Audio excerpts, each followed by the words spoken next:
ದಿನಸಿ ಅಂಗಡಿಯವನಿಗೆ 141 ಕೋಟಿ ತೆರಿಗೆಯ ವಂಚನೆಗೆ ನೋಟಿಸ್ ಒಂದು ಬಂದಿದೆ. ಇನ್ಕಮ್ ಟ್ಯಾಕ್ಸ್ ನೋಟಿಸ್ ನೋಡಿ ಬೆಚ್ಚಿ ಬಿದ್ದ ಮಾಲೀಕ 50 ವರ್ಷ ದಾಟಿದ್ದೇ ಆದಲ್ಲಿ ಆತನಿಗೆ ಕಾರ್ಡಿಯಾಕ್ ಅರೆಸ್ಟ್ ಆಗ್ತಿತ್ತೇನೋ. ಇನ್ಕಮ್ ಟ್ಯಾಕ್ಸ್ ನೋಟಿಸ್ ನೋಡಿ ಪಾಪ ಬೆಚ್ಚಿ ಬಿದ್ದವನೇ ಅಂಗಡಿ ಮಾಲೀಕ. ಬುಲಂದ್ ಶಹರ್ನ ನಾಯಗಂಜ್ ನಿವಾಸಿ ಸುಧೀರ್ ಗುಪ್ತಾಗೆ ನೋಟಿಸ್ ಒಂದು ಬಂತು. ಈ ನೋಟಿಸ್ ನೋಡಿ ಸಣ್ಣ ಅಂಗಡಿ ಮಾಲೀಕ ಸುಧೀರ್ ಗುಪ್ತಾಗೆ ಆಘಾತದ ಮೇಲೊಂದು ಆಘಾತ. ಸಣ್ಣ ದಿನಸಿ ಅಂಗಡಿಯ ಸುಧೀರ್ ಗುಪ್ತಾಗೆ ಹೆಚ್ಚು ಆದಾಯವಿಲ್ಲ, ಕೋಟಿ ಕೋಟಿ ವಹಿವಾಟು ನಡೆದಿರುವ ಯಾವುದೇ ಖಾತೆ ಹೊಂದಿಲ್ಲ. ಹಂಗಿದ್ರು ಹೆಂಗೆ ಬಂತು ನೋಟಿಸು? ಸುಧೀರ್ ಗುಪ್ತಾಗೆ ಹೆಂಡತಿ ಮತ್ತು 2 ಮಕ್ಕಳು, ಅವರಿಗೂ ಆದಾಯ ಇಲ್ಲ. ಇಂತಹ ಹೊತ್ತಲ್ಲಿ ಐಟಿ ಇನ್ಕಮ್ ಟ್ಯಾಕ್ಸ್ ನೋಟಿಸ್ ನೋಡಿ ಶಾಕ್ ಆದ ಸುಧೀರ್ ಗುಪ್ತಾ. ಆದರೆ ಸುಧೀರ್ ಗುಪ್ತಾ ಪ್ಯಾನ್ ಕಾರ್ಡ್ ದುರ್ಬಳಕೆ ಆಗಿರುವುದು ಪತ್ತೆಯಾಗಿದೆ.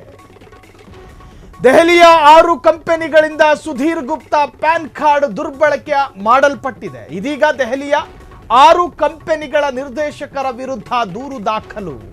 ತಪ್ಪಿತಸ್ಥರ ವಿರುದ್ಧ ಕ್ರಮ ಎಂದ ಪೊಲೀಸರು ಮತ್ತು ಐಟಿ ಇಲಾಖೆ. ದಿನಸಿ ಅಂಗಡಿಯವನಿಗೆ 141 ಕೋಟಿ ತೆರಿಗೆ ವಂಚನೆಗೆ ನೋಟಿಸ್.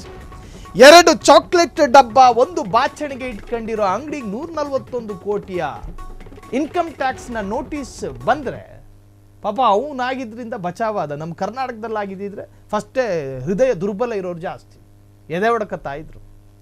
ಸೊ ಏನಾಗಿದೆ ಅಂತೇಳಿ ಸಂಬಂಧಪಟ್ಟವರು ಮೂಲ ಹುಡುಕೋದಕ್ಕೆ ಹೋದಾಗ ಈತನ ಪ್ಯಾನ್ ಕಾರ್ಡ್, ಪ್ಯಾನ್ ಅಂದರೆ ಪರ್ಮನೆಂಟ್ ಅಕೌಂಟ್ ನಂಬರ್, ಅದನ್ನು ಯಾರೋ ಮಿಸ್ಯೂಸ್ ಮಾಡ್ಕೊಂಡಿದ್ದಾರೆ. ನಮ್ಮಲ್ಲೊಂದು ನಿಯಮ ಇದೆ, ನೀವು ಸೈಬರ್ ಕೆಫೆಗೆ ಹೋದರೆ ಜೆರಾಕ್ಸ್ ಮಾಡಿಸೋದಕ್ಕೆ ನೀವು ಕೊಡುವಂಥ ಆಧಾರ್ ಕಾರ್ಡ್ ಜೊತೆಗೆ ಪ್ಯಾನ್ ಕಾರ್ಡ್ ನಿಮ್ಮ ದೃಷ್ಟಿಯಲ್ಲಿರಬೇಕಾದ ಜೆರಾಕ್ಸ್ ಮಾಡೋದು. ನೀವು ಟೀ ಕುಡ್ಕೊಂಡು ಬನ್ನಿ ಜೆರಾಕ್ಸ್ ಮಾಡಿಕೊಡ್ತೀನಿ ಅಂತ ಹೇಳಿದ್ರೆ ಹೋಗು ಕೂಡುದು, ನಿಯಮಗಳಿದ್ದಾವೆ. ಆ ಡಾಕ್ಯುಮೆಂಟ್ಗಳನ್ನು ಮಿಸ್ಯೂಸ್ ಮಾಡಿಕೊಳ್ಳುವ ಚಾನ್ಸಸ್ಗಳಿದ್ದಾವೆ. ನೀವು ಕೊಡುವಂತಹ ಜೆರಾಕ್ಸ್ ಕಾಪಿಗಳು ಅದರ ಡೇಟಾವನ್ನು ನಿಮ್ಮ ಎದುರಾತ ಡಿಲೀಟ್ ಮಾಡಬೇಕು. ಈ ಸೈಬರ್ ನಿಯಮಗಳನ್ನು ತಿಳ್ಕೊಳ್ಳಿ. ಫಸ್ಟು ನಿಮ್ಮ ವೋಟರ್ ಐ ಡಿ ಆಗಿರಲಿ, ನಿಮ್ಮ ಆಧಾರ್ ಕಾರ್ಡ್ ಆಗಿರಲಿ, ನಿಮ್ಮ ಪ್ಯಾನ್ ಕಾರ್ಡ್ ಆಗಿರಲಿ, ನಿಮ್ಮ ಬರ್ತ್ ಸರ್ಟಿಫಿಕೇಟ್ ಆಗಿರಲಿ, ನಿಮ್ಮ ತಾತಂದೋ ಮುತ್ತಾತಂದೋ ಡೆತ್ ಸರ್ಟಿಫಿಕೇಟ್ ಆಗಿರಲಿ, ಸೈಬರ್ ಕ್ರೈಮ್ ಅವನು ನಮ್ಮೂರು ಹುಡುಗ ಕೊಟ್ಬಿಡೋಣ ವಿಶ್ವಾಸ ಇದೆ, ಗಾಂಧೀಜಿ ಬದುಕಿದ್ದ ಕಾಲ ಇದಲ್ಲ.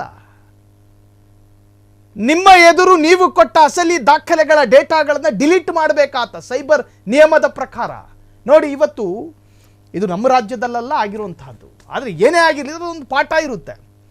ನೋಟಿಸ್ ನೋಡಿ ಬೆಚ್ಚಿ ಬಿದ್ದಂಥ ಅಂಗಡಿ ಮಾಲೀಕ ಬುಲಂದರ್ ಶಹರ್ನ ನಾಯಗಂಜ್ ನಿವಾಸಿ ಸುಧೀರ್ ಗುಪ್ತಾಗೆ ನೋಟಿಸ್ ಬಂದಿತ್ತು.